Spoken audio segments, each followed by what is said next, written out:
ஒன்று வந்து ராலே ஒளிச்சிதறல், மீ ஒளிச்சிதறல், அப்புறம் வந்து டிண்டால் ஒளிச்சிதறல், ராமன் ஒளிச்சிதறல். ராலே ஒளிச்சிதறல்ன்றது வளிமண்டலத்தில் உள்ள மூலக்கூறு வாயுக்கள் வந்து சிதறடிக்கப்படும் நிகழ்வு.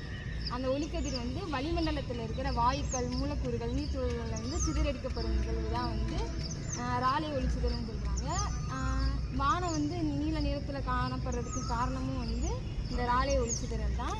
ஏன்னா வந்து நம்ம விப்ஜிஆர் தெரியுங்களா உங்களுக்கு, அதுலேருந்து வர ஒளிக்கதிர்கள் வந்து அதோட அலைநீளம் வந்து அலைநீளத்தை பொறுத்து தான் வந்து இது இருக்குது.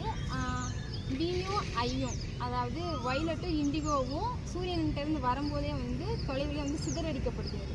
மூணாவதாக இருக்கிற அந்த ப்ளூ கலர் தான் வந்து பகல் நேரத்தில் வந்து பிரகாசமாக இருக்குது. அதனால தான் வந்து பகல் நேரத்தில் வந்து அந்த மதியான நேரத்துலலாம் வானம் வந்து நீல நிறத்தில் வந்து காணப்படுது. அதே வந்து நைட் ஆகும், அதாவது ஈவினிங்லாம் ஆனதுக்கப்புறம் இல்லைனா விடிய காலையிலலாம் வந்து ரெட் கலரில் காணப்படுறதுக்கு வந்து அதிக அலைநீளம் இருக்கிற கதிர் வந்து சிவப்பு கதிர்கள் தான்.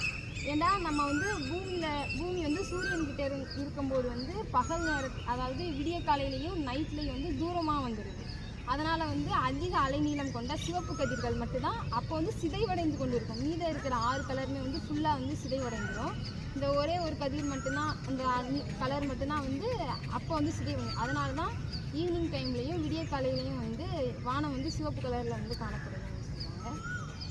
நெக்ஸ்ட் வந்து மீ ஒளிச்சிதறல், அதாவது அந்த விப்ஜிஆர் அது எல்லாமே சேர்த்தா வந்து வெள்ளை ஒளியாக தானே இருக்குது. அந்த வெள்ளை ஒளிக்கதிரானது நம்ம அதாவது சூரியன்கிட்டேருந்து வர கதிர் வந்து மேகங்கள் இருக்குல்ல, மேகங்களில் இருக்கிற நீர்த்துளிகளில் பட்டு சம அளவில், அதாவது எல்லா திசையிலையும் சம அளவில் வந்து வெள்ளை நிற ஒளியாக வந்து படுது. இதனால தான் வந்து மேகம் வந்து வெள்ளை கலரில் வந்து இருக்குது.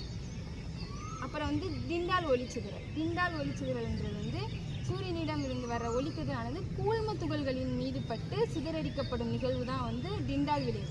நம்ம இப்போ